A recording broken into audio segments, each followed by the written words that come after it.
Olá a todos, muito obrigado. Sejam todos muito bem-vindos. Um especial agradecimento ao Dr. Ferreirinha e ao Dr. Rafael que aceitaram este convite para, em conjunto, analisarmos a proposta de código do IRPS relativamente aos pontos que foram pré-selecionados para esta conversa. Agradeço a todos aqueles que se juntam a nós para acompanharmos então a nossa análise.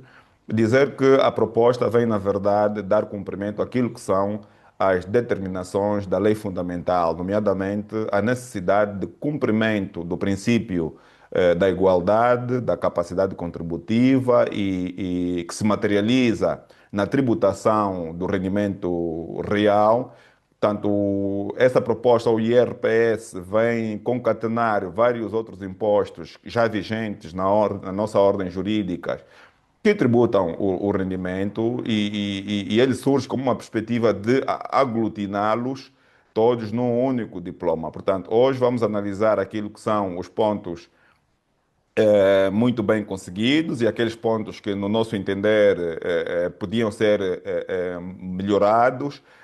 Na verdade, trata-se de um exercício, como o próprio chamamento para a consulta pública indica, um exercício de indicar soluções como propostas daquilo que é a nossa visão relativamente aos pontos que eventualmente ainda podiam ser melhorados nessa fase de discussão do diploma. Sem mais delongas, eu passo de imediato a palavra ao Dr. Ferreirinha para se pronunciar sobre os temas que lhe estão reservados e damos sequência assim, então, ou damos início então ao nosso encontro técnico. Dr. Ferreirinha, tome a palavra. Categoria B, chamada trabalho por conta própria, rendimentos empresariais e profissionais, uma categoria C, que são rendimentos de capitais, uma categoria D com rendimentos perdiais e uma categoria E, que são as mais-valias. Há aqui uma novidade, que é a forma como vai ser tributado este rendimento na esfera da pessoa singular. Ou mediante uma categoria, quer dizer, uma pessoa só ofere um tipo de rendimento, por exemplo, uma pessoa que trabalha por conta de outrem, eh, ou através de um englobamento do rendimentos, de cada um destes rendimentos. Por exemplo, na categoria A, o trabalho por conta de outrem pode estar também associado a um rendimento de perdiais na mesma pessoa. Portanto, fica, digamos que, os rendimentos englobados por cada uma das categorias. Em cada uma destas categorias é determinado o rendimento líquido de cada uma delas por aquilo que é a dedução dos rendimentos dedutíveis. Bom, o nosso preletor parece que perdeu a ligação. O doutor Ferreirinha estava a referir-se, portanto, às várias categorias de rendimento que o código de IRS vem referir, naquilo que é o seu âmbito de incidência objetiva, na medida em que, do ponto de vista da configuração do imposto, o imposto ele nunca pode deixar de prever o seu âmbito de incidência objetiva e subjetiva. Portanto, do ponto de vista subjetivo, são sujeitos passivos todas as pessoas singulares que oferem rendimentos no território nacional. Portanto, o código adota um mecanismo da incidência subjetiva pelo pagador do rendimento e não pelo recebedor do rendimento, o que vem naturalmente nos chamar a atenção para uma das questões que nós havíamos levantado num dos vídeos feitos no nosso canal relativamente ao rendimento daquelas pessoas que estando no território nacional e a trabalhar no território nacional, ainda que a sua entidade empregadora não esteja domiciliada ou não tenha um estabelecimento estável no território nacional, mas ela está lá fisicamente, o mecanismo do domicílio fiscal, portanto, faz com que surja aqui um sujeito passivo com obrigações de ser tributado no nosso território por força, portanto, da questão da residência fiscal. Mas o código, ele no seu âmbito de incidência, portanto, prevê a tributação dos rendimentos obtidos em Angola e fora do território nacional, mas ele não abarca os rendimentos por exemplo, dos nómadas e não só, né? Vamos supor que eu sou um cidadão estrangeiro, estou a trabalhar em Angola por conta do meu patrão que esteja fora do território nacional, o meu rendimento é obtido no território nacional, mas o mecanismo do domicílio fiscal, em algum momento, ainda que a minha entidade patronal não tenha estabelecimento estável em Angola, esse mecanismo faz com que eu passe a ser sujeito passivo do imposto no território nacional. Mas o código, neste domínio, passou ao lado e permite que, nesta medida, haja aqui uma, um vácuo na tributação destas pessoas que, embora não tendo a sua entidade patronal no território nacional, mas estejam lá a residir por um período superior a 90 dias, já que o nosso Código Geral Tributário prevê o período de 90 dias para que se faça surgir aqui uma presunção de domicílio fiscal e a própria proposta de CIRS também acompanha os 90 dias previstos no Código Geral Tributário. Então, nós temos aqui uma situação de contribuintes que possam que são, portanto, sujeitos passivos no território nacional nos termos da norma que vem definir a residência fiscal, mas que não são tributados em sede de IRS, porque o IRS ou a proposta de código de IRS não prevê no seu âmbito de incidência a tributação destes rendimentos, porque ele faz, portanto, ancora o seu princípio de tributação ao rendimento pela entidade que efetua esse pagamento, ou seja, tanto desde que ela tenha naturalmente o seu domicílio ou a sua residência no território nacional. É uma espécie de uma ligação ao princípio da fonte do rendimento, mas é um princípio, mas não corresponde o princípio da fonte do rendimento na sua plena dimensão, na medida em que a questão do domicílio também faz arrastar a tributação para certos sujeitos passivos que estejam no território nacional, tenham perfeito os 90 dias e por isso mesmo devam ser tributados em sede deste imposto.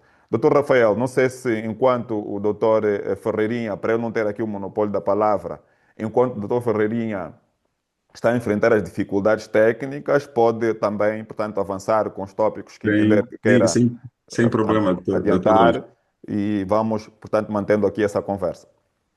Por que razão falar hoje sobre tributação do rendimento das pessoas singulares? As pessoas hoje estão preocupadas com a transição, uma vez que nós conhecemos o IRT, estamos acostumados com o IRT e somos uma geração que viveu e vive sendo tributados apenas pelo rendimento fruto do trabalho. Então, que novidades existem em torno desse novo imposto? O que nos traz? Quais são os acertos que foram tomados e que possibilidades podem advir deste imposto? Lembrando que a nossa pretensão aqui é ter um exercício que busca limar e, ao mesmo tempo, oferecer alternativas para a correção, uma vez que a proposta está em consulta pública, fazer com que o resultado final tenha menos imperfeições possíveis. E desta feita, é importante olhar que, dentre as várias teorias existentes sobre o rendimento, em torno dessa proposta que foi apresentada, o legislador optou então a olhar para aquilo que tem sido chamado de teoria do acréscimo patrimonial ou teoria do rendimento acréscimo, uma vez que nós focávamos bastante num dado momento, olhávamos apenas para o rendimento fruto do trabalho. Por isso é que olhamos para a Lei 18/14 e o legislador vincula a tributação a uma relação intersubjetiva laboral, ou seja, ao contrato de trabalho. Apenas todo o rendimento fruto deste contrato de trabalho, numa primeira fase, na Lei 18/14, o legislador estava preocupado em recolher e carregar isto para os cofres do Estado.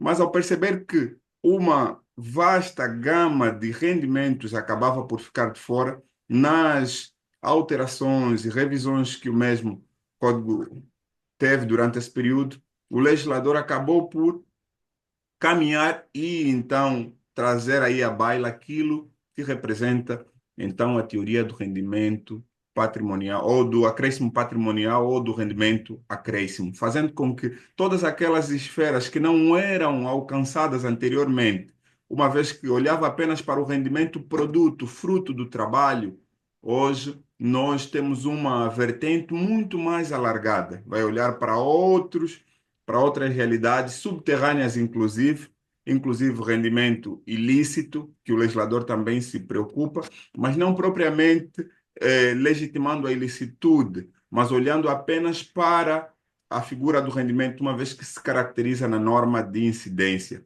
Na norma de incidência não importa se o rendimento foi obtido por meio de tráfico de droga, não importa se foi obtido por meio de corrupção, não importa se o rendimento foi obtido por qualquer outra atividade que seja considerada ilícita pela legislação penal. Certo é que a legislação tributária ela é obrigada, então, a recolher impostos sobre a mesma, sobre a mesma matéria. Dito isto, vamos perceber que o legislador toma um passo interessante, porque à medida que ele avança para uma reforma, para um rompimento em relação ao IRT, o legislador toma uma prudência, ainda continua, mantém a técnica cedular, porque nós temos hoje a tributação do rendimento das pessoas singulares efetuada em Angola em várias cédulas. Nós temos para capitais, nós temos o IAC, para os impostos sobre o rendimento do trabalho, nós temos o IRT, e aqui não falamos somente sobre o rendimento, sobre o salário, falamos também aqui sobre a avença e outras espécies como senha, vales, e também temos aqui uma outra cédula que está vinculada ao rendimento predial. Essa vasta divisão que o legislador tinha e essa dispersão que havia, o legislador tentou, então, aqui aglutinar num único código. Então, isto é ressaltado como um grande acerto, aqui efetuado pelo legislador. Nossa principal questão está ligada à materialização desta aglutinação dos impostos que nós aqui acabamos de referir. Continuando aqui, o legislador manteve, então, na proposta, manteve aqui um regime transitório. Sobre esse regime transitório, o legislador teve alguns acertos, permitindo, inclusive, para aquelas pessoas singulares que exercem atividades e que submetem declarações, pudessem, então, tanto deduzir, bem como, para além de deduzir durante o prazo que é concebido na legislação do rendimento das pessoas coletivas, também a possibilidade de adotar os métodos, quer seja de depreciação ou amortização, também olhando aqui para este período de transição. Quais são os problemas, então, que se colocam aqui, que nós podemos aqui vislumbrar? É necessário que nós tenhamos pelo menos uma caracterização de quantos são os contribuintes pertencentes ao antigo grupo B e que, por consequência, tinham a obrigatoriedade de submissão de declaração e que tenham adotado efetivamente o método de depreciação. Nós hoje temos contribuintes singulares no grupo B do IRT, que são grandes contribuintes. É necessário mapear para que a administração tributária elimine o primeiro obstáculo administrativo. O obstáculo administrativo para que não haja uma falsa expectativa de que aqueles que faziam parte do grupo B e que agora passam para a categoria B sejam um grande número. Também esse é um pormenor que deve ser levado em consideração. Um outro pormenor ainda a se ter em conta está ligado também aqui ao momento do fato gerador, para observar se efetivamente a retenção deverá ser efetuada à luz da lei anterior, digo, à luz do IRT ou à luz do IRPC. Então, esse momento, esse regime transitório precisa ser muito bem claro para que sejam identificados aqui a aplicação, quer seja da lei no tempo, sobretudo, para que não haja aqui dificuldade do aplicador. Porque, Doutor Rafael, não sim, perca o seu raciocínio. Eu queria acrescentar aqui um ponto relativamente a essa questão dos regimes simplificados, o regime geral e transitório. Eh, Tanto de acordo com a análise efetuada à proposta, nós conseguimos verificar que o legislador não buscou o legislador material. Aqui nós não estamos a falar do legislador no sentido próprio, né? Estamos a falar do legislador material, quem fez a proposta. O legislador não procurou fazer aqui ou harmonizar o sistema na medida em que nós temos um regime simplificado no Código do IVA que estabelece um limiar de 25 milhões de kwanzas ou superior a 25 milhões de kwanzas para as pessoas que estejam lá enquadradas neste regime e, portanto, são tributadas a taxa lá prevista penso eu que a taxa permanece 7%, pelo rendimento lá obtido, mas não nos podemos esquecer que o IVA é um imposto sobre o consumo e sobre a despesa.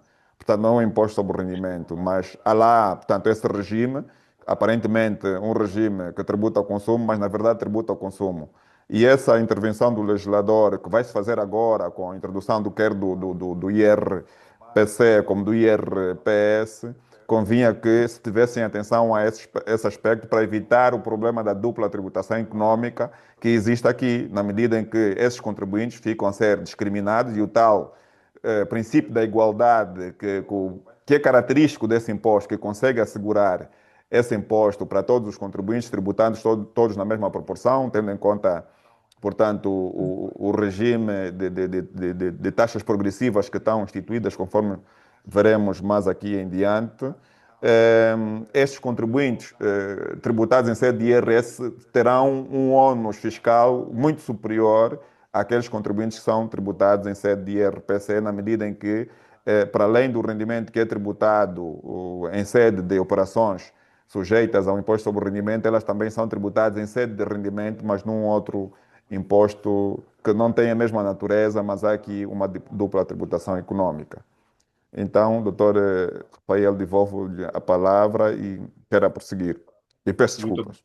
Não, sem problema, Todões. Intervenha sempre que for conveniente e também peço aqui aos nossos colegas que estão do outro lado, quem tiver uma ou outra questão, vá anotando, porque teremos um espaço em que poderemos dialogar sobre um ou outro tema aqui que estamos a discorrer. Lembrando ainda, discutindo um pouco sobre o diploma e sobre a parte que me cabe, porque nós não discutiremos aqui todo o diploma, somente aqui o mérito das partes que foram divididas, que foram aqui repartidas entre nós. Então, eu fiz aqui algumas anotações quanto... Então, há aqui uma substituição de grupos, grupo A, trabalhadores dependentes, grupo B, trabalhadores autônomos, e temos aqui um grupo C, então, a qual era aplicado ou ainda é aplicado, então, a tabela dos grupos mínimos, dos lucros mínimos.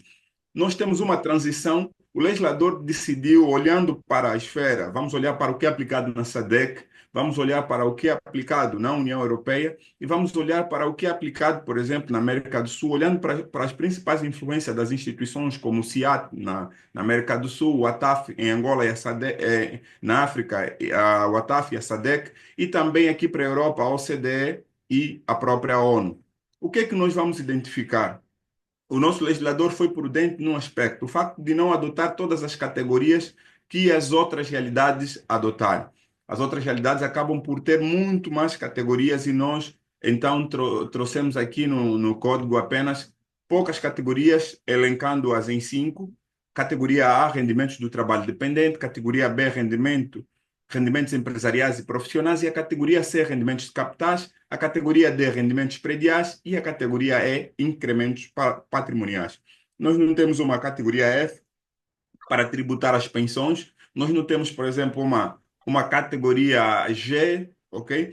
Para tributar outras espécies de rendimento, nós apenas fomos mais ponderados olhando apenas para essas 5 categorias A, B, C, D e E. E eu vou começar aqui pela primeira, que são os rendimentos do trabalho dependente.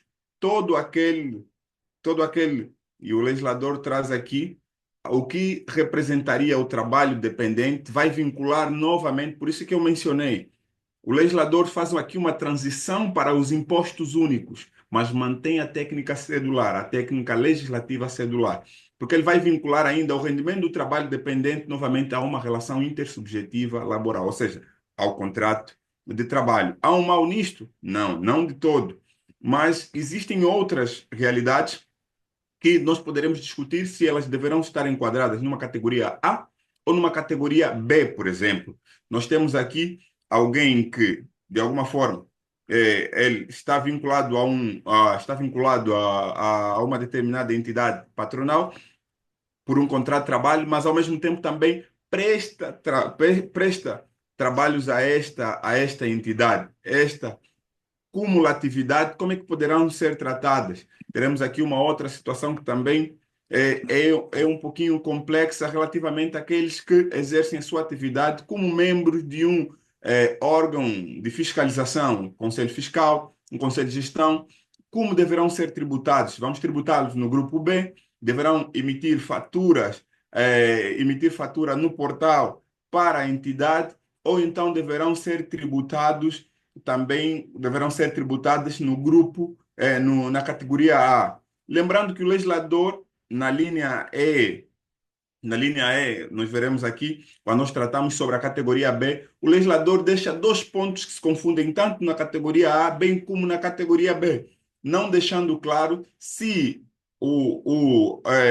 os membros pertencentes a um órgão de fiscalização, se eles são tributados na categoria A, lembrando, categoria A, trabalhadores dependentes, ok? Ou na categoria B, que são então os rendimentos empresariais ou profissionais. Por que razão trazemos essa discussão também aqui para os nossos colegas? Porque os rendimentos provenientes do exercício de uma atividade de fiscalização, ela não está vinculada àquela relação intersubjetiva laboral que nós mencionamos aqui do trabalho dependente. O que caracteriza um contrato de trabalho? A habitualidade, subordinação, por exemplo, a remuneração frequente, todos esses elementos que não estão vinculados à fiscalização, aos órgãos de fiscalização ou de gestão de uma determinada empresa, que tem uma autonomia em relação à sua prestação laboral, que tem uma autonomia em relação à sua atividade.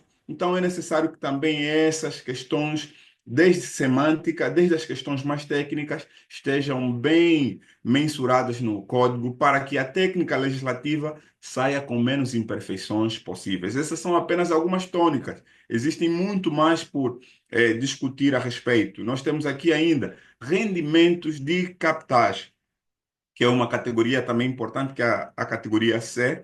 Não basta apenas termos uma importação do IAC, precisamos olhar como hoje funciona, por exemplo, como hoje funcionam os nossos mercados, quais são os tipos, quais são as categorias hoje de ofertas que o nosso mercado hoje oferece em relação aqui às várias possibilidades de rendimento neste universo. Então, para que não deixemos de fora, por isso aí um perigo de colocarmos na arte legislativa ou no trabalho, ou neste trabalho, números clausos, ou seja, deixamos aqui uma margem fechada, uma base fechada sem margens para que tenhamos então espaço para acréscimo, uma vez que a movimentação econômica, a realidade econômica, ela é dinâmica, muito dinâmica, e permite com que hajam outras formas também de identificação de rendimentos, sobretudo aqui de rendimentos de capitais, inclusive possibilidade de investimento externo. Alguém que esteja localizado, que tenha a residência fiscal, a sua residência fiscal, o seu domicílio fiscal enquanto singular em Angola, mas, por exemplo, vai investir nos cupons, ok? Ou em aforros, ou também vai investir em outros instrumentos fora, mas ele acaba estando localizado em Angola. Deverá ser tributado naquela realidade ou deverá ser tributado em Angola? Nós vamos olhar aqui, vamos tributar olhando apenas para o lugar onde ele tem a residência, ou ele deverá ser tributado na fonte do rendimento. Todas essas questões também precisam ser articuladas para que tenhamos um código de impostos e uma logística muito mais aceitável também. Incrementos patrimoniais, esse eu gosto muito. Perdão, passei aqui os rendimentos prediais. Existem outras formas de rendimentos prediais que também temos aqui estudado e que poderiam também ser consideradas, que não devem ser deixadas de fora.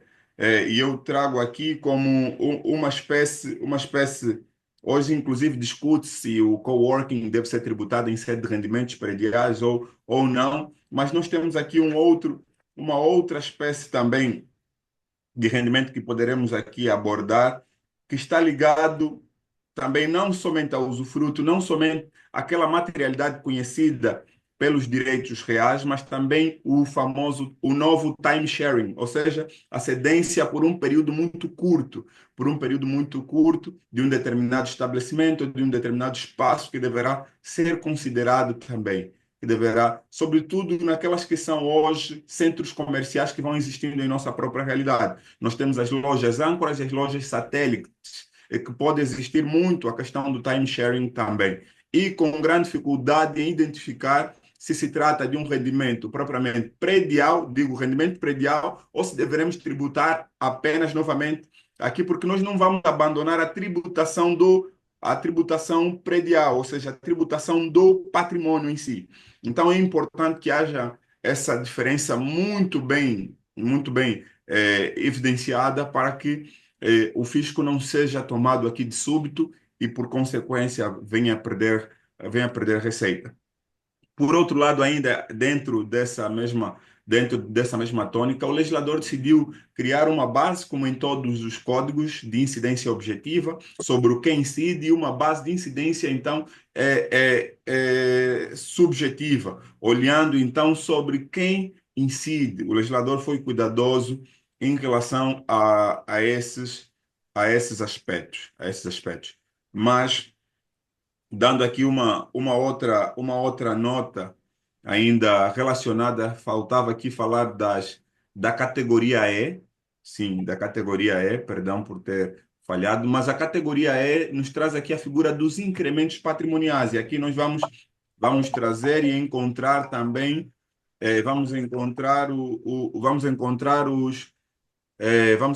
a figura das mais-valias. Lembrando que as mais-valias, elas não são uma novidade em nossa realidade. Elas já são tratadas em nossa realidade no Código de Impostos sobre Aplicação de Capitais, mas não numa visão que é trazida hoje nessa proposta de legislação. As mais-valias, elas poderiam ser consideradas para aqueles que talvez tenham contato com esta matéria pela primeira vez, elas representam a diferença do valor de alienação ou do valor de venda, o valor que eu adquiri e o valor da venda de um determinado ativo ou de um determinado bem. O resultado disto é tido como uma mais-valia. Uma vez que, se ele for um bem imobiliário ou uma ação, com o tempo ele valoriza. E ao valorizar, ela terá obviamente terá aqui uma margem, um FII, diferente daquele valor em que foi adquirido. Eu adquiri a 1.000, mas eu estou a vender, por exemplo, agora a minha ação, estou a vender a 20.000. Houve aqui uma mais-valia considerável desta. Mas quando é que eu tributo apenas? Ela está vinculada aqui ao princípio da realização.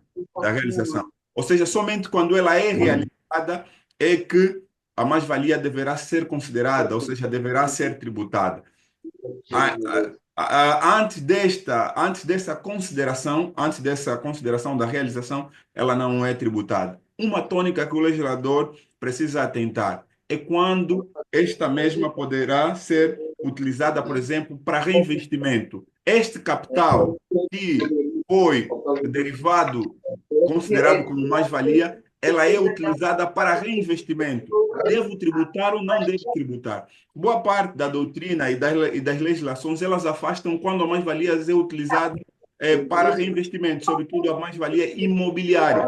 Então, eu preciso identificar quando eu estou diante de uma mais-valia imobiliária ou quando eu estou diante de uma mais-valia imobiliária. Para que eu consiga, então, olhar para os elementos que caem na incidência, que acabam caindo na incidência, tanto objetiva quanto subjetiva, e relevem aqui, então, a hipótese de incidência para que surja a obrigação tributária. Por outro lado, eu devo também prestar atenção na delimitação negativa que o legislador precisa trazer quando é que ela não é alcançada pela tributação, porque pode haver aqui também uma falsa expectativa de mais-valia. Se ela não for realizada, o legislador pode entender que houve aqui uma mais-valia, foi gerada. O mercado hoje, se for olhar para o valor do mercado, se tivermos a tratar de uma mais-valia imobiliária, o legislador pode olhar para mais-valia, pode olhar para o mercado e considerar o valor do mercado e muitas vezes não ser correta. E nós poderíamos aqui trazer nos incrementos patrimoniais nas várias realidades e materialidades que nós temos em nossa própria realidade, sobretudo nas mais-valias imobiliárias. E hoje também temos mais-valias imobiliárias que estão em alta. e poderíamos ter aqui os vários tipos de ações ou mesmo outras fruto do crescimento aqui do nosso mercado de capitais. Então, é uma realidade que deve ser considerada, lembrando que existem muito mais coisas. Eu estou aqui apenas a fazer um recorte em cada uma delas, fruto do tempo que eu tenho para aqui, para nossa consideração. Lembrando aqui que eu mencionei que o princípio base para a determinação da matéria coletável, ela é o englobamento.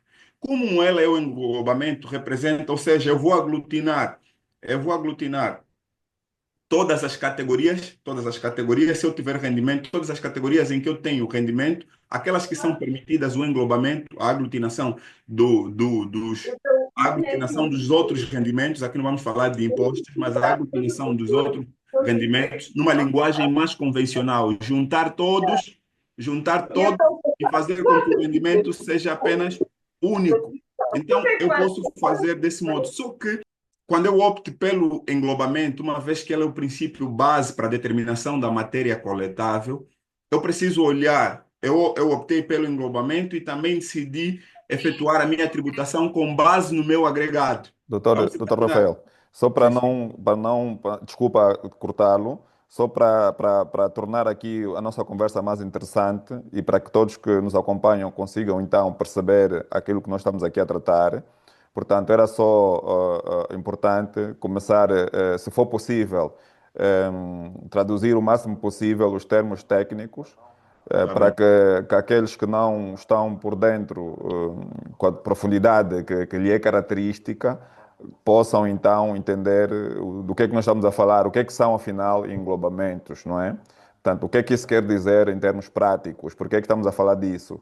E os que nos acompanham seguramente estarão eh, curiosos para colocar essa questão, mas eu aproveito já também nesta senda a colocar essa questão para, portanto, tornarmos aqui o nosso evento mais dinâmico.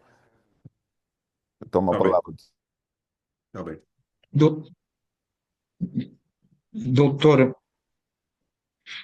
Doutor, doutor Donge e caro colega António Rafael, eu Doutor há querido. pouco caí há pouco, sem querer, foi com os slides. Eu quis partilhar os slides que tinha preparado dentro desta matéria de incidência objetiva e caiu os slides. E, portanto, não posso depois partilhar, lamentavelmente, um conjunto de slides que eu tinha para o fazer.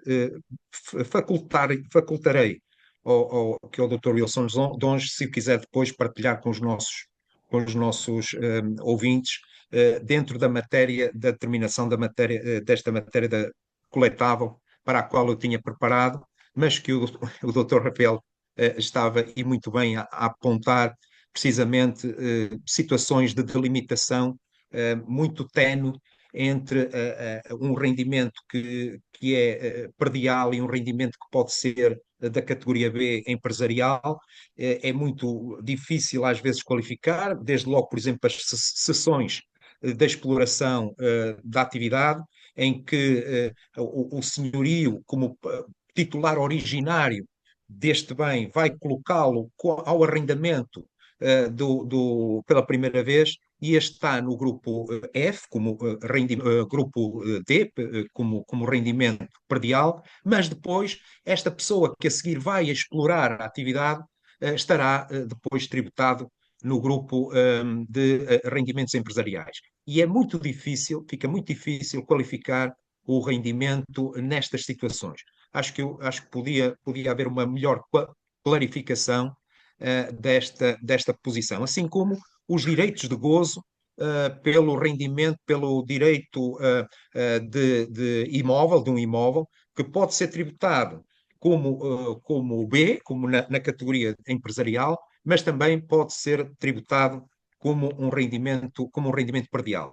E são estas delimitações muito tenues, muito difíceis de qualificar, que levam precisamente a esta necessidade de melhor clarificar a incidência objetiva dos rendimentos. Eu queria, com o desafio que colocou o Wilson Donge, uma vez que eu preparei esta matéria, dizer que o englobamento é a junção dos rendimentos líquidos de cada uma das categorias. Sempre um funcionário, um trabalhador por conta de outro, em que tem um contrato de trabalho, por exemplo, um engenheiro, ele também tem um rendimento predial, também tem um imóvel que arrenda a outra pessoa. Estes dois rendimentos têm que se calcular o rendimento líquido da categoria A, do trabalho por conta de outrem, que sabemos pelas regras que já conhecemos, e também o rendimento líquido predial, que é a diferença entre a renda e as despesas de conservação e reparação dos imóveis até 40% do limite das rendas. Portanto, encontramos um rendimento líquido destas duas categorias. Estas duas categorias são obrigatoriamente englobadas. A regra diz que se vai juntar o rendimento líquido da categoria A com o rendimento líquido de qualquer uma outra categoria. Portanto, o legislador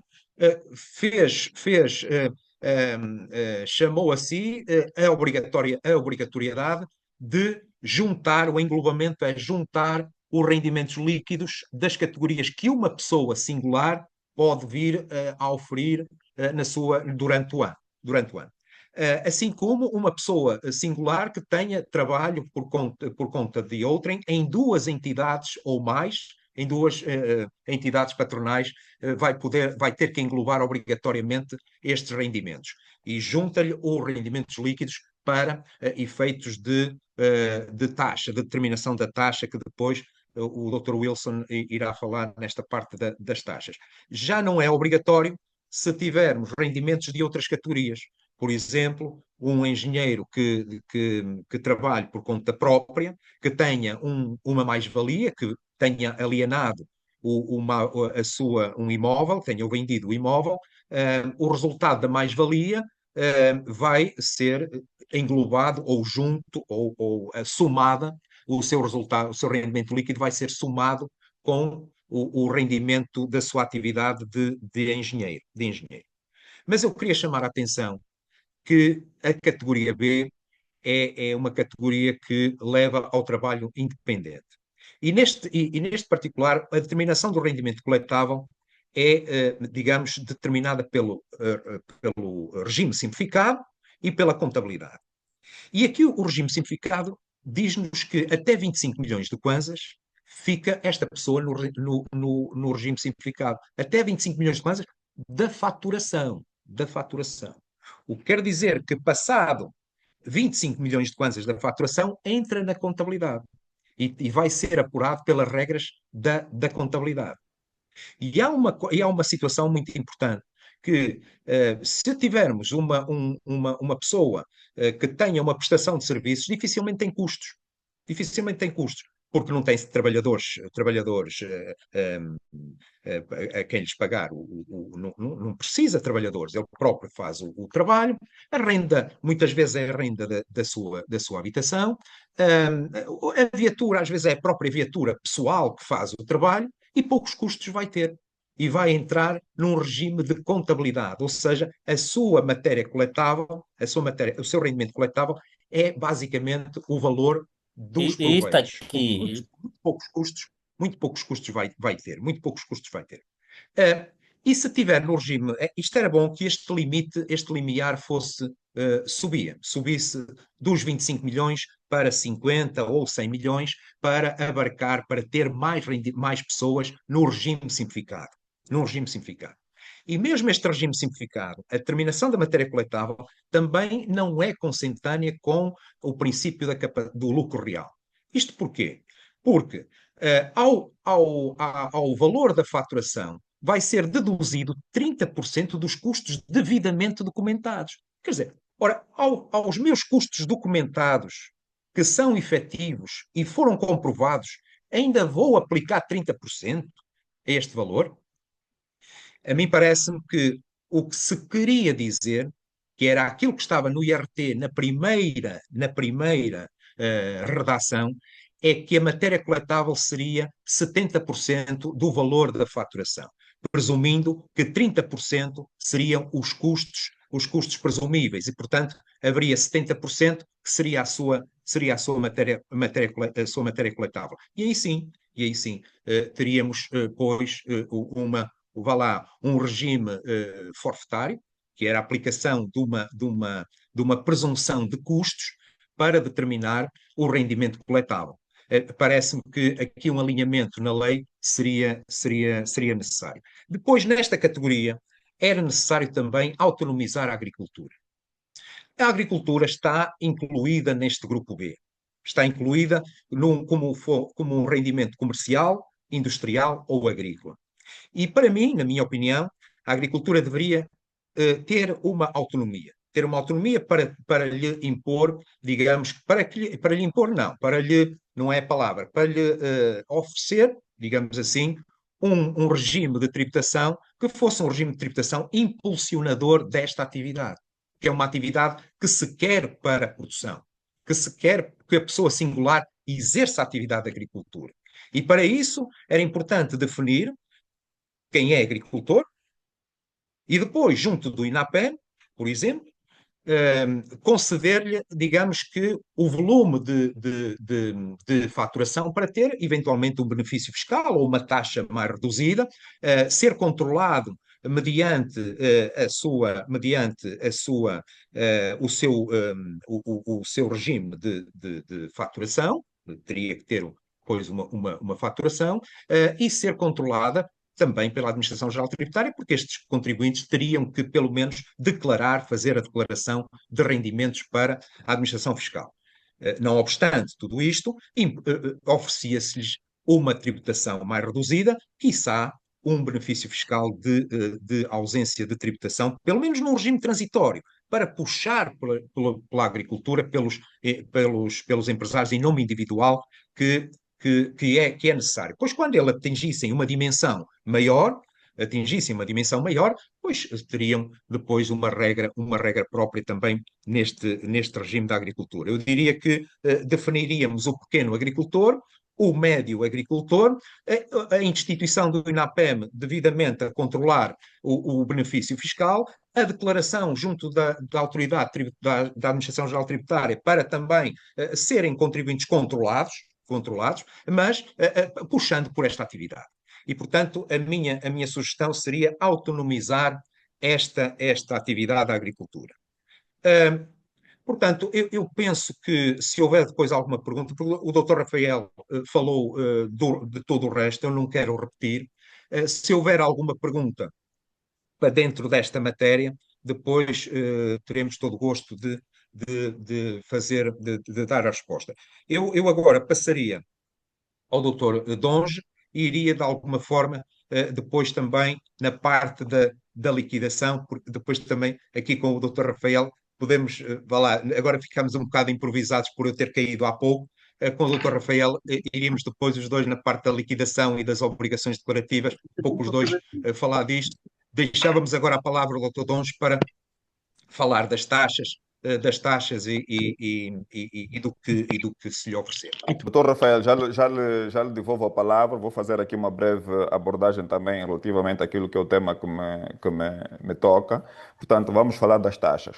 O código, a proposta do código do CRS, do Código do Imposto sobre o Rendimento das Pessoas Singulares, ele segue uma lógica de definição das taxas de forma progressiva. Portanto, é a mesma lógica que já estava prevista no código do IRT, na medida em que não se estabelece uma taxa fixa única para todos os rendimentos, tendo em conta aqui o princípio da capacidade contributiva, em que o legislador, ao determinar, portanto, a tributação por escalão, vai eliminando, então, ou seja, vai procurando conferir alguma justiça na forma com que vai, portanto, tributar cada categoria ou cada escalão de rendimento. Continuando, então, a definição das taxas em sede de IRS, o legislador opta por uma estrutura que já existia no Código Geral Tributário. Portanto, neste domínio vem o artigo 30 a trazer aqui, portanto, a indicação das taxas que serão aplicáveis, remetendo para a tabela anexo 1 e 2, sendo que a tabela anexo 2 reporta-se aos trabalhadores por conta de outrem, não altera, na verdade, o atual regime de taxas vigentes no atual Código do Imposto sobre o Rendimento do Trabalho. Portanto, ele mantém para aqueles trabalhadores por conta de outrem. Portanto, traz uma segunda tabela aplicável aos trabalhadores do regime, portanto, do grupo B, portanto, a tabela número um, que faz parte do anexo ao código, e depois traz aqui também um conjunto de taxas de retenção, mas muito baseado na lógica do sistema já existente, portanto, em que tem, portanto, as taxas liberatórias, as taxas de retenção na fonte, não alterando naturalmente as taxas que atualmente já vigoram, mantendo a taxa de 6,5 para retenção na fonte relativamente aos contribuintes individuais prestadores de serviços, relativamente àqueles que não tenham contabilidade organizada, ou para os rendimentos de prestação de serviço. Para os rendimentos prediais, ele mantém a taxa é de 15%, e para os rendimentos derivados do capital ou da aplicação de capital, a taxa é de 10%. Na verdade, essas taxas de retenção correspondem à taxa do imposto naquilo que é o que nós conhecemos atualmente nos respectivos diplomas, da onde foram buscar, portanto, estes rendimentos são todos aqui agora trazidos em sede de um único diploma.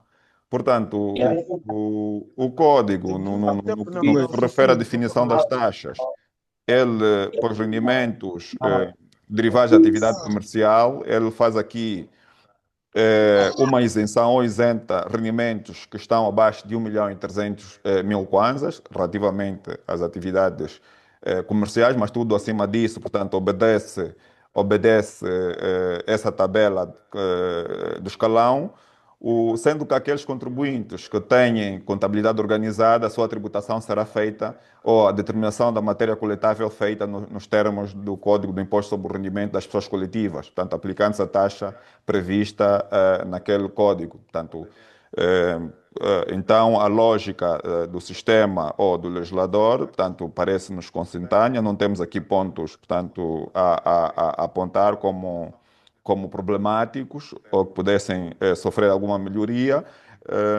Talvez, tanto em relação às taxas, teria que haver aqui também alguma reflexão, tendo em conta aquilo que é a carga tributária que o legislador estará, portanto, ou quererá fazer incidir na esfera do rendimento das pessoas.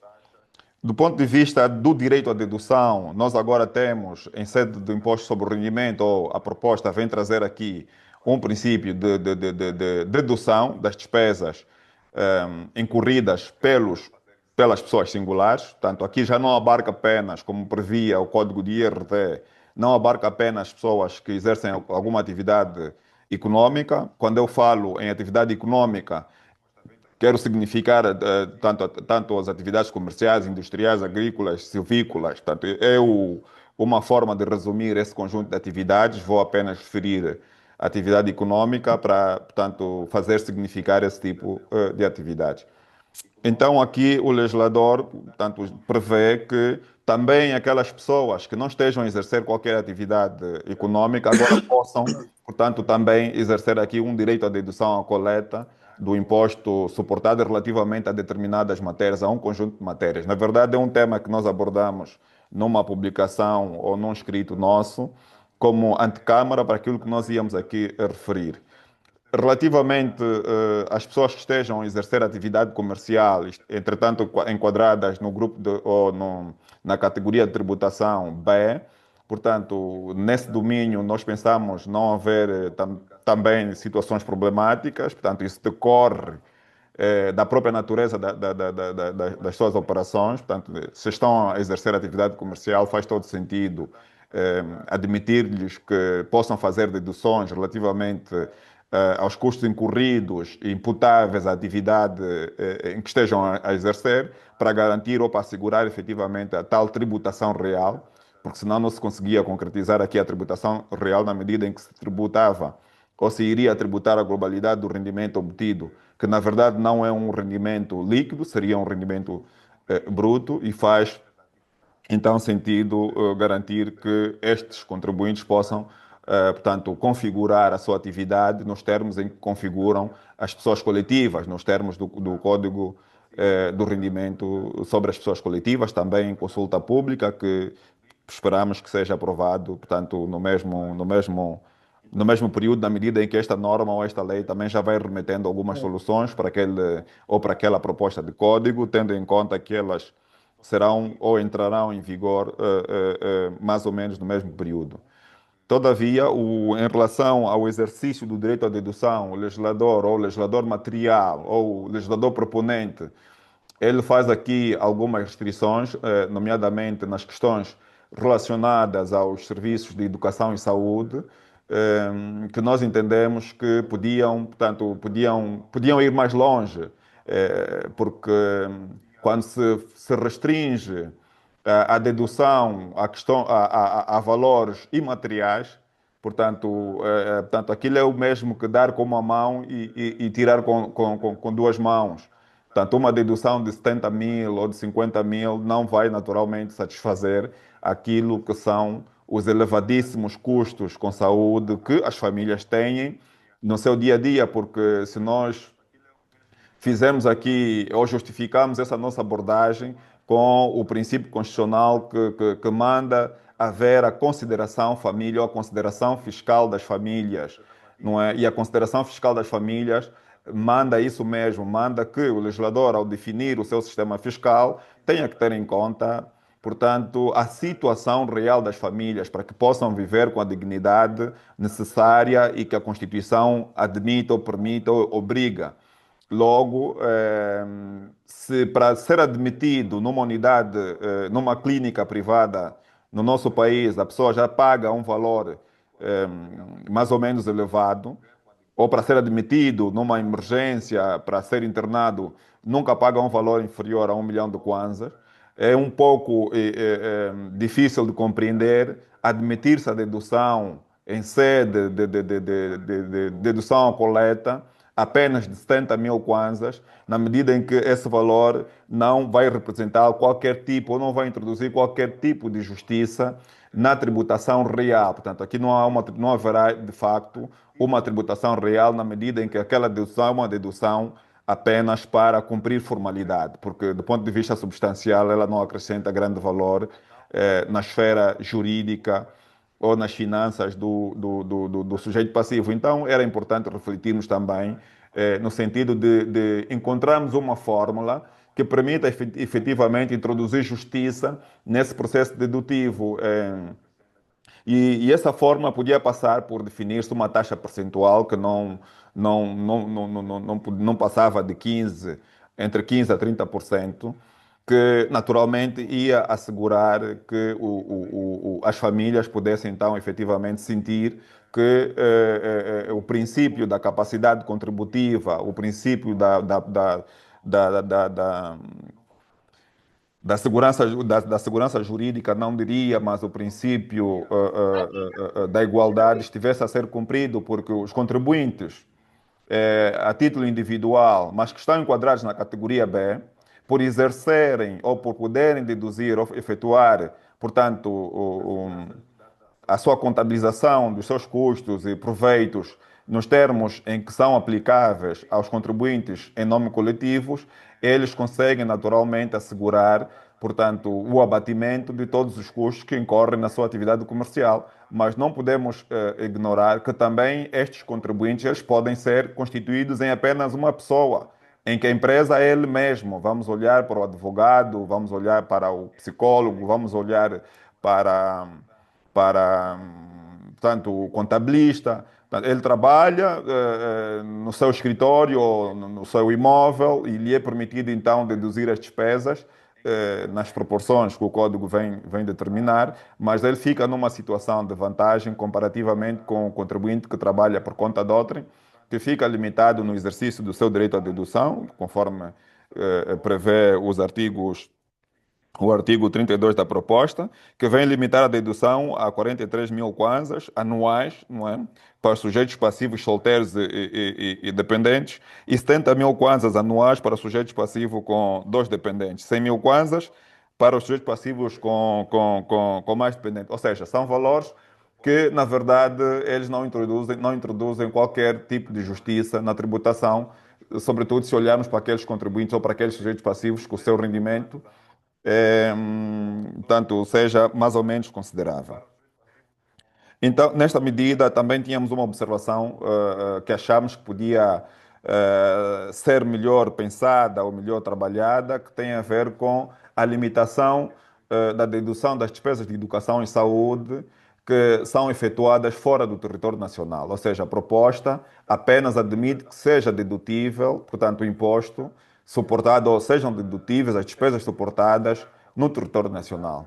Também não conseguimos encontrar fundamento para esta limitação, na medida em que portanto, é prática, é costume e é praxe de toda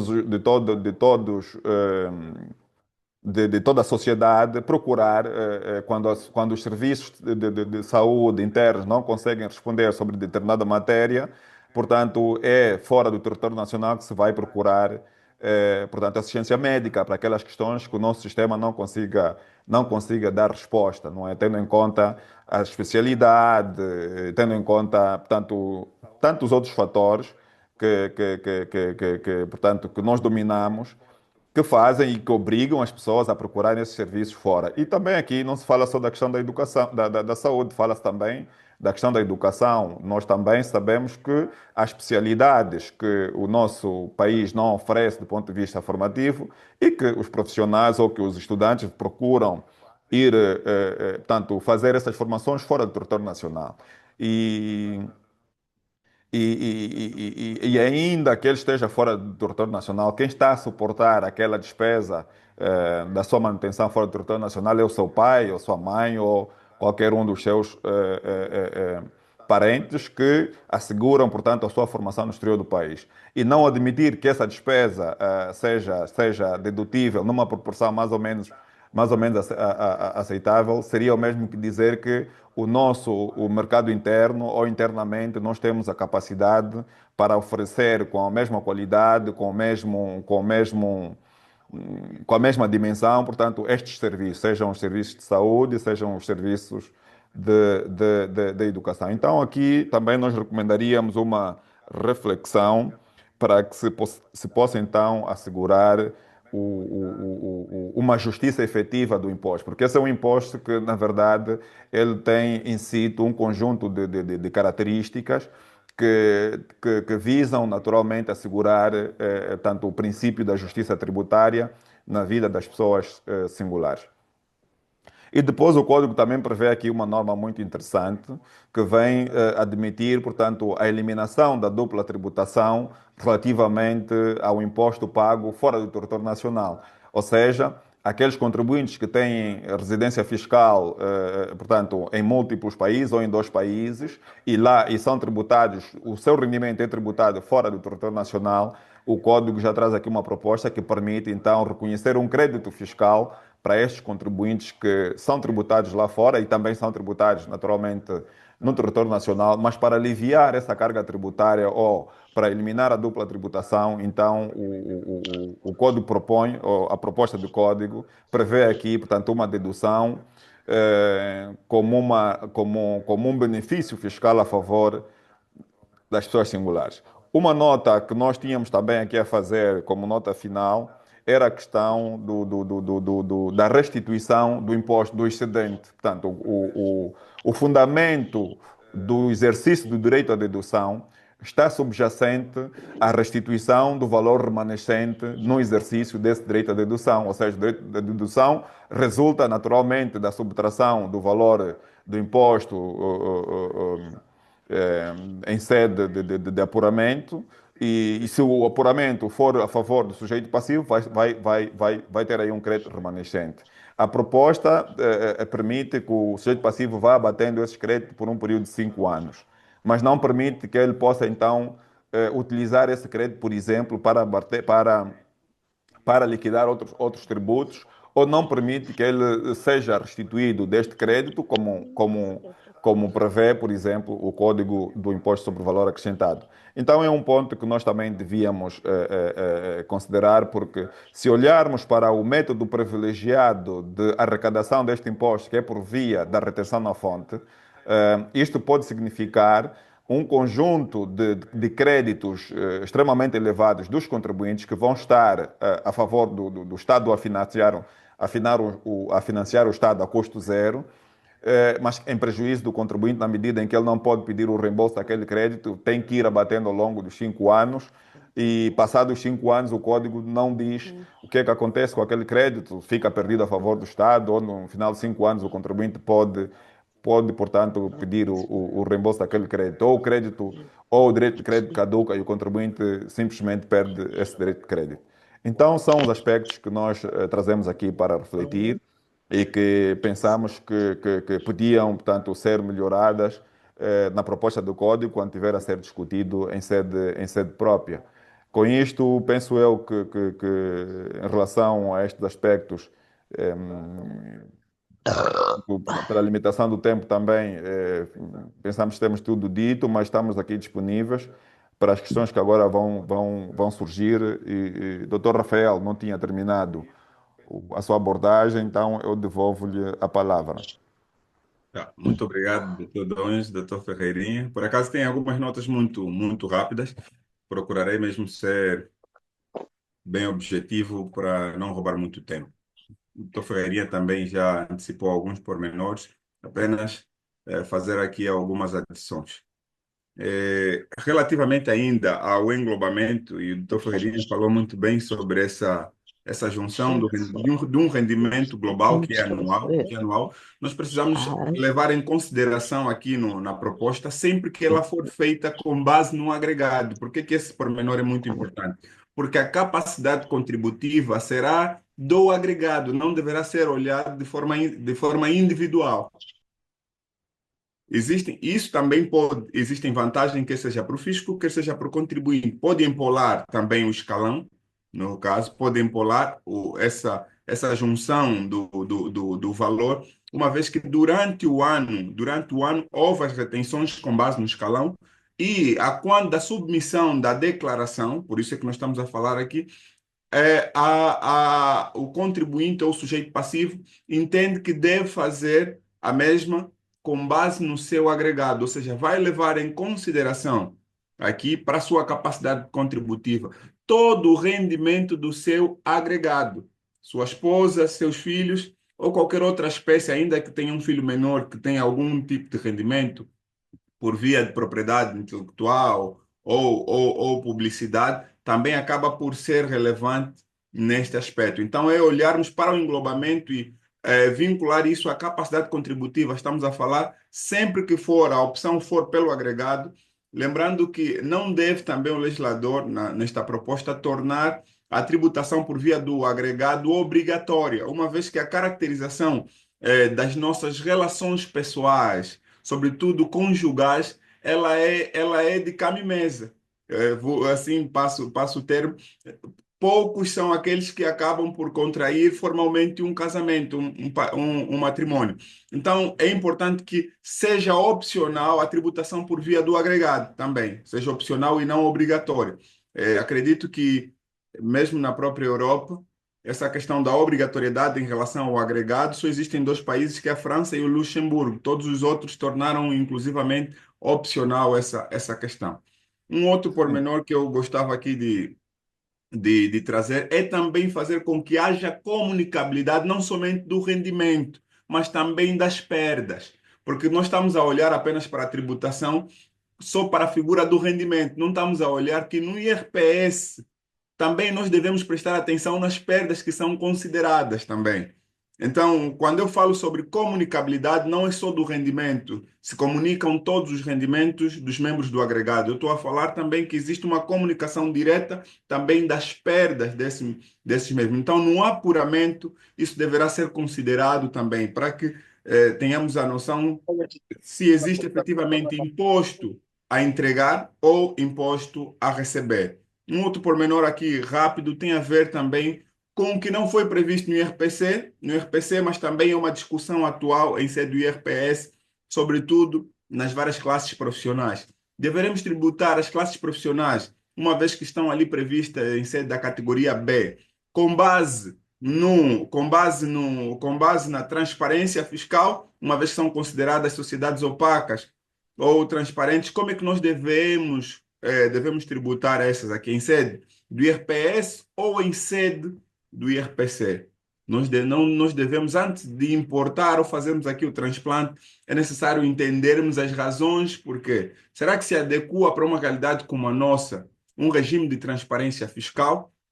Ela deve ser obrigatória, ou o modelo que nós temos da tributação das sociedades de profissionais em sede do industrial ou possivelmente em sede do IRPC não é o mais adequado para a nossa realidade atualmente.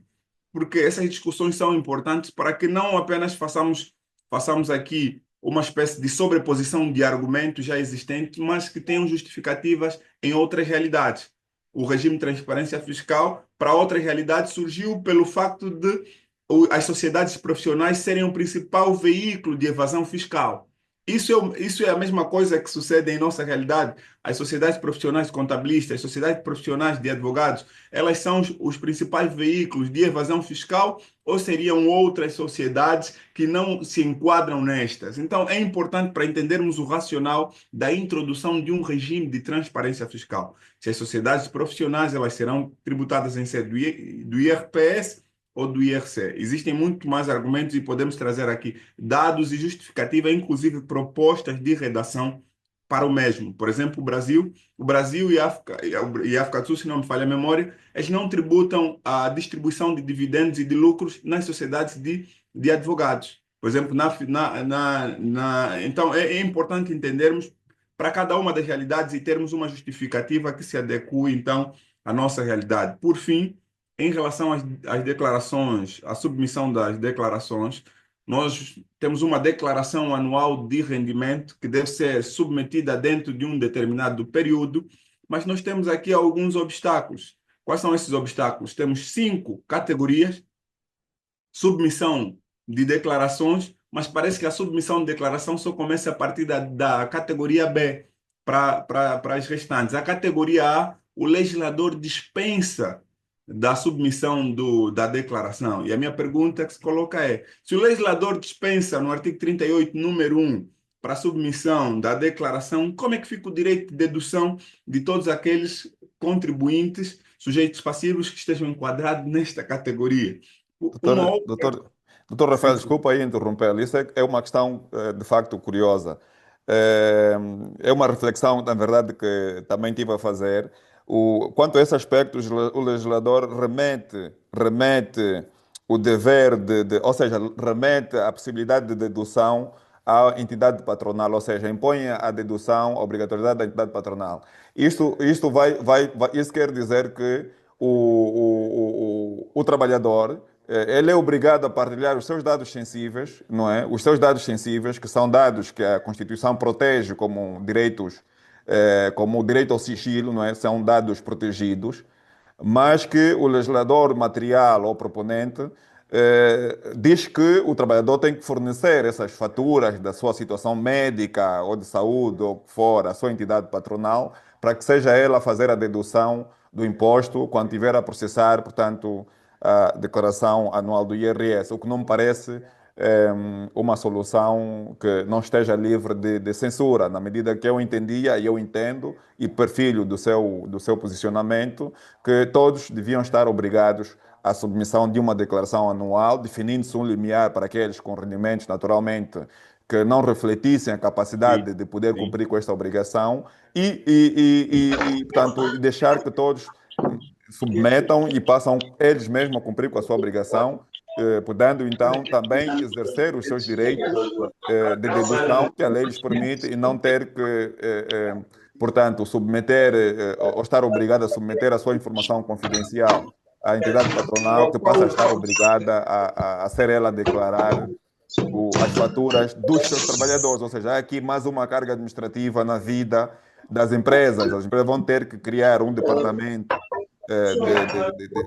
fiscal para declarações dos seus trabalhadores, o que me parece um pouco, do ponto de vista da sua aplicação prática, um pouco constrangedor para, portanto, para as empresas e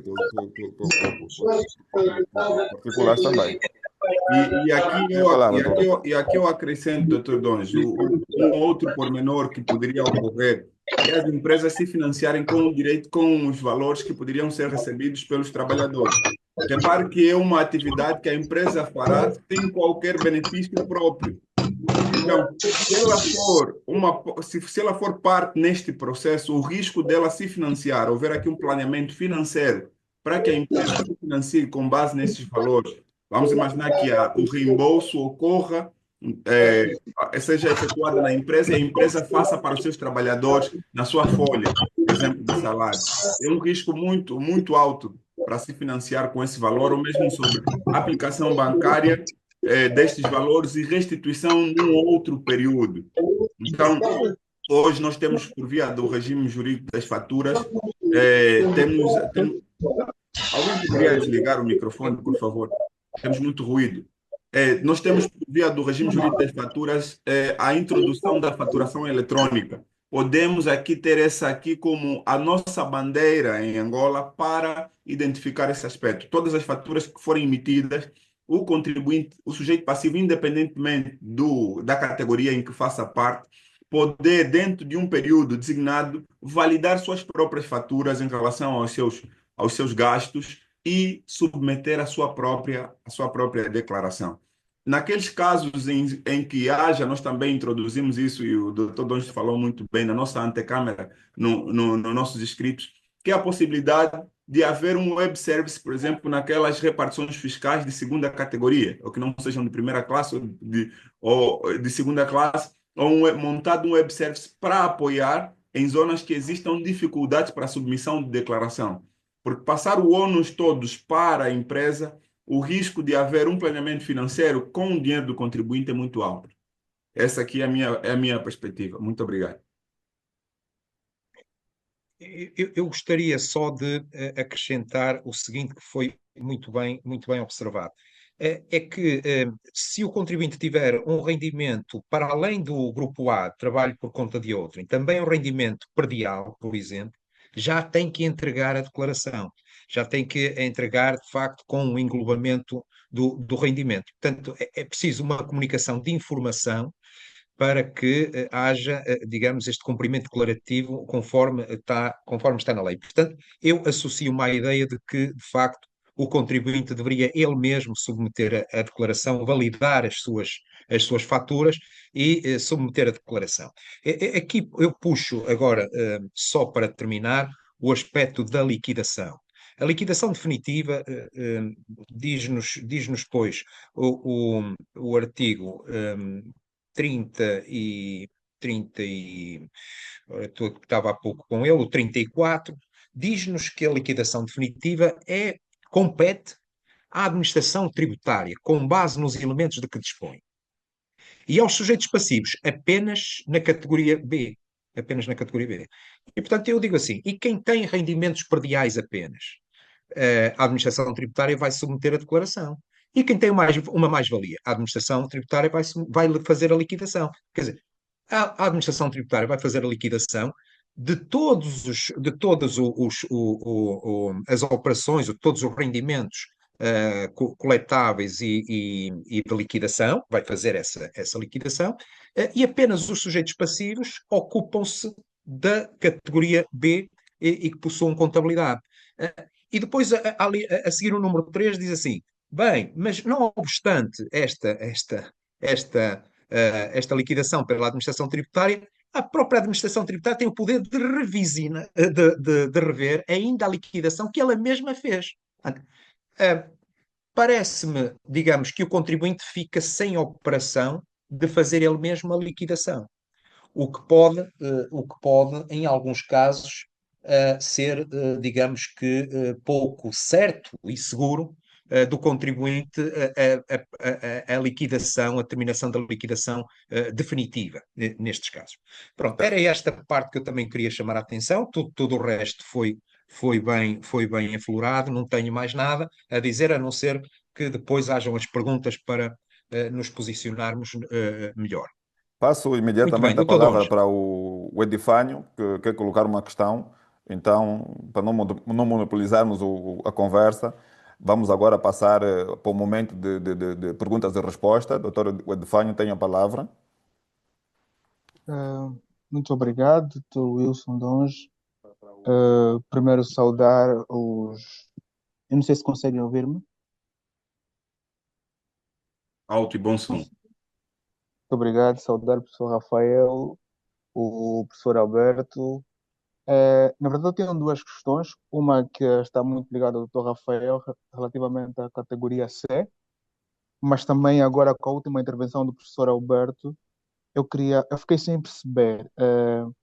Pronto, se assumirmos que só o contribuinte é que vai ficar responsável pela liquidação da categoria B, e tendo em conta que na categoria E dos incrementos patrimoniais nós temos a mais-valia, como é que será possível a autoridade tributária ou a AGT prosseguir ex officio, se assim dissermos, né, essa liquidação, se ela não vai ter o valor inicial para poder achar a mais-valia, sendo que a mais-valia vai ser o saldo entre o valor de realização, né, e o valor atual que vai ser emitido, ou vai ser vendido o ativo, seja ele fixo ou, no caso, tratando-se também de ações, né, nesse saldo do valor inicial e o valor final.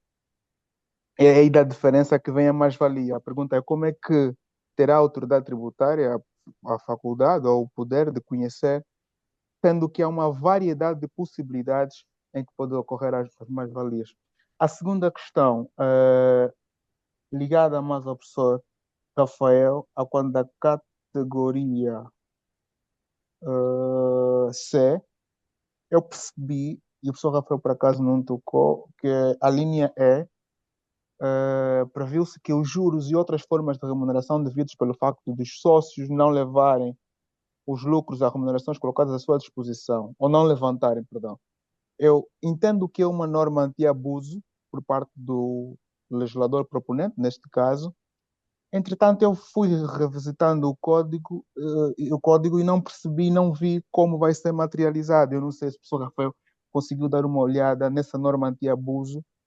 Pronto, se há um deferimento ou um atraso e o titular de uma cota ou de uma ação não levantou perdão, aqui os juros, né? No caso, os juros foram colocados à disposição, mas não houve uma realização e o princípio da realização aí fica deferido. Como é que vai ser feito ou como é que vai se lançar mão a esta norma anti-abuso?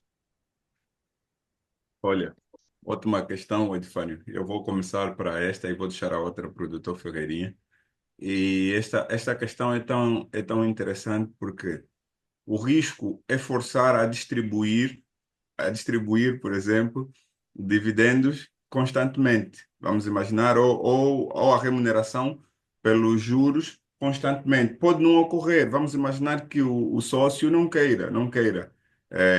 pretenda, pode haver algum diferimento no tempo. E muitas vezes a administração pode não se pautar apenas, ok? Pode não se pautar apenas no facto, e esse é o risco. Digo isso porque ocorre também em algumas realidades em sociedades de profissionais, que é o facto de já ocorrer os juros, mas não foi realizado no sujeito passivo, ou seja, no sócio ou no acionista, ele ainda não possui a margem que está ali materializada no juro em sua esfera, mas o fisco, uma vez que se baseia aqui, vamos olhar para o princípio da especialização, o fisco não olha para o diferimento no tempo desse mesmo pagamento do juro e acaba por tributar. E mencionou um dado muito relevante, que é a aplicação da norma anti-abuso, que está aqui também acoberta dentro dessa norma, mas é importante que haja aqui um cuidado, porque as entidades ou as sociedades, independentemente se sejam sociedades profissionais ou não, elas podem, inclusivamente os sócios podem não decidir por si só, não obter ou não requerer o juro. Vamos imaginar os juros de suprimentos ou qualquer outra espécie de juros podem não, dentro de um exercício e deferir isto no tempo, pode ocorrer. Mas o que o legislador quer é vincular isto por via da norma anti-abuso ao princípio da especialização. Bom, Eu, nesse, eu, nesse, nesse domínio, vou passar já a palavra ao doutor Silvio Oliveira. Nesse domínio, na eu, questão dos juros, eu não eu gostaria vejo, só de não me responder repugna à impor que questão do colega, efetivamente seja, Sim, sim. que foi bem levantada. Eu, seja cobrado quando o li seu este pagamento, né? Porque diploma, os juros é fui juros. em Agora, consulta em pública relação e também. a lucros, isso sim faz todo sentido, porque portanto, não há obrigação de distribuição, então aqui não se pode obrigar via legislativa para que ela seja feita só para efeitos de tributação. Mas quanto aos juros, não me choca que se... Regra que eu estou a ver, o artigo Bom, 34, assim fala. Portanto, eu tive eu neste problemas momento técnicos, mas prossigo. digo, neste momento eu digo, portanto, este fórum é interessante precisamente para isso. Portanto, encontramos aqui uma questão que foi bem colocada para fazermos vá lá, contributo para a melhoria deste diploma. É isto. Acho que tem uma palavra, certo? Sim, sim, prossiga, O- doutor Silvio. Ok. Primeiramente, boa noite a todos os professores que estão à frente, como também os participantes, os restantes participantes. A minha dúvida é no seguinte: eu achei melhor debruçar em forma de exemplo, que é para poder, para poder receber melhor ajuda, visto que eu vou poder espelhar assim onde é que eu estou e onde é que eu não estou. A princípio, tem um conhecimento que os contribuintes do grupo C, eles têm o seu lucro é baseado, a sua tributação é baseada na tabela dos lucros mínimos. Por exemplo, alguém que é funcionário de uma empresa e que oferece um salário que deve liquidar o IRT, ela também tem um estabelecimento, vamos supor, um bar, e desse bar ela teve anualmente 1 milhão. E olhando para a tabela dos lucros mínimos, né, tendo em conta a categoria que ela se encontra, deveria pagar ou deverá pagar 52 mil anual. Isto é à luz da lei que ainda está vigente, né? Agora, tendo em conta esta nova metodologia, este novo método de tributação, este novo IRPC, como é que vai funcionar? Como é que vai incidir? Ela é funcionária, né? Desconta o IRT, grupo A, e ao mesmo tempo é proprietária desse estabelecimento, como contribuinte do grupo C, uma proprietária em nome individual. Como é que, visto que eu gostaria de saber mais ou menos como é que vai ser, né, na real, como é que vai ser a nova tributação, que talvez alguém nessa condição deverá passar. Em relação ao primeiro aspecto, será tributada em sede da categoria A, trabalhador dependente. Quanto ao segundo aspecto, será tributada em sede da categoria B enquanto profissional, enquanto profissional ou mesmo pelo exercício da atividade empresarial ou profissional, na categoria B, deixando então deixando de existir a tabela que nós temos hoje na Lei 18/14 e na Lei 28/20, que é a tabela dos lucros mínimos. Deixando então de existir, ela vai ser tributada com base na categoria e nas tabelas que estão dispostas aí também. Ok. Será que, perdão, visto que o IRPC é uma espécie de união para facilitar a tributação dos impostos, será que numa declaração anual em que ela apenas demonstraria o lucro que teve do bar, também vai constar o lucro que ela teve como funcionária de uma empresa? Ali não será, é a totalidade do rendimento. Então, Hum. ela vai poder englobar essas duas categorias. Vai poder juntar tanto o rendimento da categoria A, que é o rendimento por ser trabalhadora dessa empresa, é tido Hum. como um rendimento de trabalhadora dependente, e vai juntar com o rendimento da categoria B, enquanto rendimento profissional ou empresarial. Por isso é que ela poderá optar pelo englobamento na determinação da matéria coletável. Então, neste caso, vai depender do contribuinte, se ele opta pelo Sim. englobamento, né, contar todo. Vai depender, mas para este caso em particular, por exemplo, existem aqueles casos em que o englobamento ele é obrigatório, como este. ele não vai poder submeter duas declarações, uma por ser trabalhador dependente, né? No caso, a proposta dispensa da submissão da declaração para os trabalhadores dependentes, submeteria, de acordo à proposta, somente em relação à categoria B, a categoria B. Mas a nossa sugestão vai no sentido de que deveria haver aqui englobamento, tanto da categoria A, do rendimento enquanto trabalhadora dependente, com a categoria B, enquanto profissional, ou rendimento profissional ou empresarial. Nossa, muito Muito obrigado, bem, doutor muito bem. Rafael. Deixa-me só, esta questão é muito importante porque leva a um planeamento se a pessoa está a pagar impostos demais ou se deve organizar de uma forma diferente em termos de pagador de impostos, digamos assim. Ou seja, deixar de estar no IRPS e passar a uma sociedade unipessoal, por exemplo, Isso. pela entidade que tem os rendimentos do bar, porque aí sairá fora do IRPS e organizar-se-á pelo IRPC.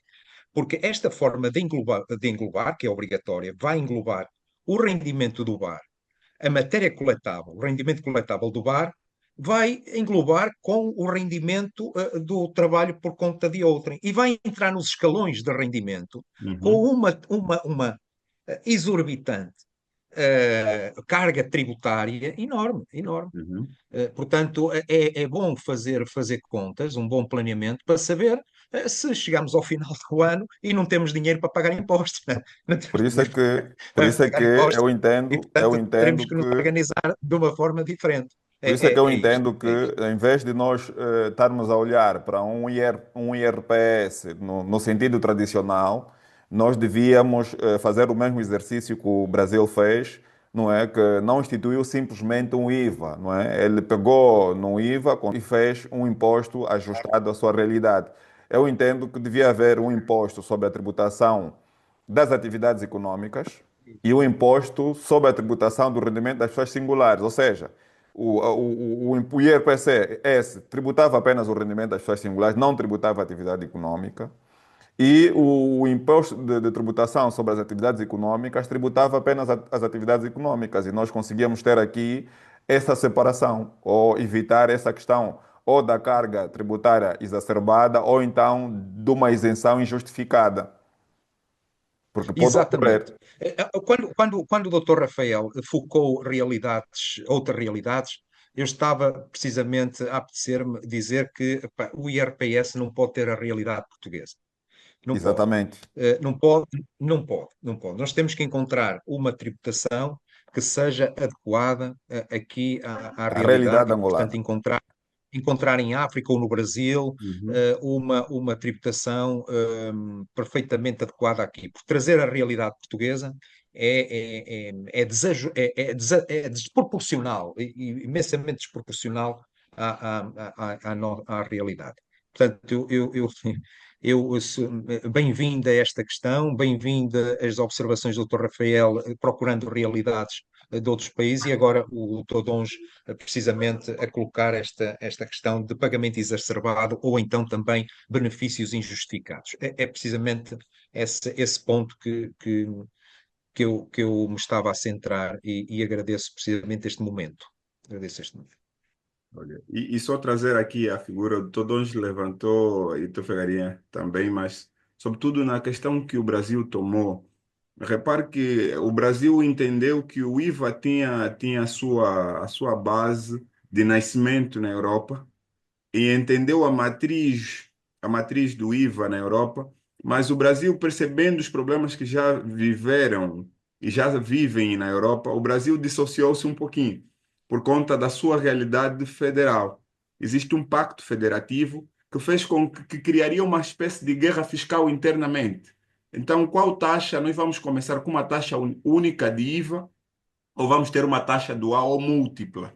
Então, hoje criou-se uma espécie de um IBS e um ICBS. Então, os dois são impostos que incidem sobre o consumo, mas olhando a sua própria especificidade. Inclusive, acautelaram um direito de dedução nessas duas esferas. Então, eu acredito que nós poderíamos também termos aí como um benchmarking para trazer aqui para o IRPS, o que é que nós podemos adequar para a nossa realidade, por exemplo, porque sociedades de profissionais como contabilista ou advogados não podemos achar que estão a faturar milhões. E é uma ideia, às vezes, que se tem, então vamos olhar e tributá-los em sede das pessoas singulares e aumentar os escalões. E aumentar os escalões, fazendo com que, ao englobar recolhemos muito mais imposto por estar num escalão superior. Então, eu acho que não parte a técnica tributária, não parte simplesmente a olhar por aí, ela parte também em encontrar soluções internas que criam conforto. E eu aqui poderia traduzir uma delas, o doutor Ferreirinha tocou na agricultura, olhar aqui para valores, e aqui valores, por isso é que eu falei do web service. Se eu tiver um pequeno agricultor, ainda que que tenha uma agricultura de subsistência, mas tenha a possibilidade de, ao vender no 30 ou ao vender na Praça do Sabadão ou qualquer outra praça existente ou em um outro município, na Praça da Alemanha, no AMBO, por exemplo, ele tem a possibilidade de declarar, ele vai emitir ainda que uma fatura em bloco, de chegar no web service e submeter aquela mesma e solicitar, por exemplo, um crédito até 300 mil kwanzas para continuar a investir no seu negócio por ter submetido a declaração. Eu acho que estas iniciativas muito pessoais e muito próprias à nossa realidade acabam também por incentivar agricultores de subsistência, não somente olhando para grandes cooperativas. A nota do Dr. Ferrinha é muito, muito relevante, né? Não somente olhar aqui para aqueles que podem contribuir muito, mas também para aqueles até que podem contribuir pouco. Sim. Muito bem. Tem aí Muito bem. o Edifânio continua, ainda tem questões, então o doutor Edifânio tem a palavra. Obrigado, Dr. Wilson.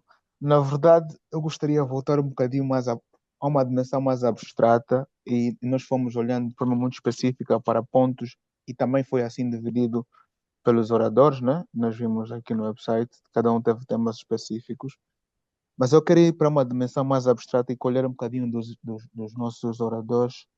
Eh, uma reforma com a tributação única, né? Saímos da estrutura cedular para uma tributação unificada para a realidade e o contexto angolano, nos desafios que nós temos hoje, justifica-se. Eu coloco essa questão porquê? Porque já na proposta sobre as pessoas coletivas, eu senti uma ausência de uma justificativa por parte do legislador proponente que justificasse a reforma, passa o pleonasmo. Ou seja, nós temos, houve uma previsão do que se espera arrecadar, mas, por outro lado, não se teve a ousadia de justificar, de lançar as bases de porquê uma reforma, do que é que isso vai significar, porque não basta uma reforma. Nós precisamos, enquanto contribuintes, porque nós é que no final do dia vamos suportar esta estrutura. Por que essa reforma? Por que agora? E o que é que ela vai significar? Então, percebo que o tema foi um bocadinho mais específico, que tivemos temas muito mais objetivos, né? Mas queria também ou colher a opinião dos nossos oradores numa perspectiva assim mais abstrata e muito mais abrangente. Bom, doutor Wedifânio, portanto, a questão, ainda bem que fez a observação, não é? Nós dividimos os temas específicos, que era para abordarmos o tema neste encontro, sem prejuízo, naturalmente, de voltarmos a discutir o código em outras ocasiões, também em sede do mesmo formato, mas a questão que nos coloca é uma questão que transcende o aspecto técnico, é uma questão muito, muito ligada ao aspecto político. E essa justificação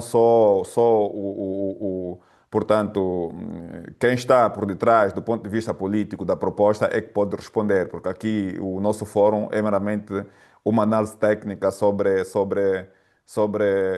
a proposta apresentada. Agora, o mérito da sua apresentação, nós não sabemos se teremos essa resposta para dar na medida em que não estamos inseridos no processo político decisório que conduziu, mas podia deixar, portanto, responder assim em termos também abstratos, que nós temos uma reforma tributária em curso no país, começada ou iniciada em 2010, sustentada pelas linhas gerais da reforma, linhas gerais do Executivo para a reforma tributária. Estão lá contidos todos os pontos que a reforma pretende alcançar. Seguramente a unificação ou a eliminação do sistema cedular de tributação característico do nosso sistema fiscal é um dos pontos que está lá tratado nas linhas gerais do Executivo para a reforma tributária. Penso eu que terá sido essa, aliás, não penso, né? Portanto, a justificação para a reforma de todos os tributos, portanto, está nas linhas gerais do Executivo para a reforma tributária. O objetivo é, naturalmente, portanto, a modernização no sistema, conferir a justiça fiscal no sistema, adequar o sistema fiscal à Constituição de 2010. Como sabe, o nosso sistema fiscal provém do período anterior à Constituição de 2010, do período colonial, na verdade. E é um sistema que não está ajustado, portanto, à nova Constituição. E daí, portanto, a reforma no sentido de garantir que as leis fiscais estejam alinhadas com aquilo que é, portanto, a visão ou a posição da lei suprema em relação à organização do nosso sistema de Estado democrático e de direito. Agora, justificações mais aprofundadas ou mais específicas, isso provavelmente depois em sede da aprovação na Assembleia Nacional, na sua nota preambular, eles irão desenvolver melhor a justificação da aprovação do imposto. Não sei se os meus colegas queriam também reforçar essa questão. Passo-vos a palavra. Então, para mim está feito. Bom, Dr. Rafael, não sei se terá mais alguma coisa a dizer. Na verdade, já ultrapassamos o nosso horário previsto para o nosso encontro. Pois é. Não vejo mais ninguém a levantar mão para pedir a palavra. Então, eu passo o Dr. Rafael para dizer as suas últimas palavras e depois o Dr. Refarinha e depois faz-se então o encerramento do nosso encontro. Ok, muito obrigado, Todões. Dizer que é oportuno essa transição, o Edfane. É importante que haja também alguma evolução, porque hoje o mundo mudou e percebemos que a atividade econômica ela é dinâmica. O Dr. Dons mencionou aqui nesse podcast e também num dos seus vídeos no seu canal sobre os nômades digitais, por exemplo. E hoje, tendo em conta essa migração de capital faz com que também haja algumas alterações nos estados. E eu acho que isso é oportuno para mudanças, mudanças hoje na tributação da pessoa singular. Nós temos instituições internacionais que estão preocupadas, que recebem as principais preocupações dos estados a nível do nosso continente. O ATAF e a SADC têm auxiliado os estados para lidarem com essas multiplicidade de plurilocalização de operações, pessoas que vivem em Angola, mas trabalham para os Estados Unidos ou trabalham para algum país europeu ou asiático, mas que recebem o seu rendimento, por exemplo, num outro lugar. Onde é que deverão ser tributados? São tributados em Angola ou são tributados num outro lugar onde recebe o rendimento? São essas questões que também podem dar aso aqui à tributação e a evolução dos próprios mercados também. Uma nota última que eu queria deixar tem a ver com as mais-valias, e aqui o legislador poderia também levar em consideração, porque as mais-valias elas olhamos bastante para aquelas materialidades sujeitas a registro, sobretudo aquelas mais-valias imobiliárias em que pode haver aqui um registro pelo notário. Não estamos aqui a levar em consideração, por exemplo, mais-valias mobiliárias ou aquelas situações como o caso de um quadro de artes, por exemplo, ou mesmo casos de automóveis que já são tributadas em sede do IVM, mas é um imposto vinculado àquele automóvel. Mas a alienação deste automóvel também está sujeita à mais-valia. E nós não temos esse aspecto também no código, então é importante que o legislador, nessa transição que pretende fazer para impostos únicos, tenha em atenção Quanto ao mais, eu agradeço ao convite do Dr. Dons para participar desse podcast. Também a companhia sempre muito agradável, doutor Ferreirinha. Muito obrigado. Muito obrigado, doutor Muito Rafael. bem, muito Doutor obrigado. Ferreirinha. Muito obrigado pela palavra. Pois este programa tem este mérito e de poder todos nós fazermos alguns contributos para melhorar este diploma. Foi um gosto e agradeço ao Dr. Donge também um gosto muito grande rever o Dr. Rafael e a todos desejar uma boa noite e fiquem bem. Obrigado. Muito obrigado, doutor Ferreirinha. Tanto só para realçar aquilo que o doutor Rafael também já havia dito na sua abordagem introdutória. Portanto, este nosso encontro insere-se naquilo que é a auscultação pública do código ou da proposta de código do imposto sobre o rendimento das pessoas singulares. Portanto, a auscultação pública prevê isso mesmo, prevê que as pessoas submetam as suas opiniões, quer por escrito, por e-mail, por ofício, e nós estamos a fazê-lo por uma abordagem muito mais alargada, conseguindo assim um conjunto de contribuições e sugestões que podem servir ou não para ajustar algumas soluções.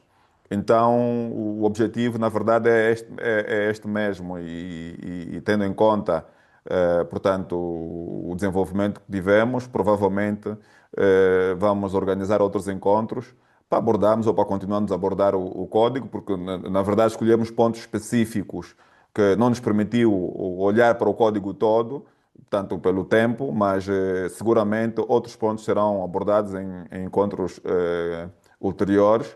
E resta-me também agradecer a disponibilidade do Dr. Rafael e do Dr. Ferreirinha em se juntarem a mim neste encontro, não é? Para, em conjunto, ajudarmos ou nos permitirmos, portanto, abordar a matéria que é uma novidade para o nosso sistema fiscal, portanto, e que vai naturalmente também trazer algum esclarecimento para aqueles que tinham ainda algumas dúvidas. E agradecer a todos aqueles que nos acompanham neste encontro e que não deixem de nos acompanhar. Nós, do nosso lado, vamos continuar a trabalhar no sentido de continuar a produzir conteúdos ligados à matéria fiscal para partilhar pro bono, conforme temos feito. E de resto, muito obrigado a todos. E então damos como por terminado este nosso encontro. Muito obrigado.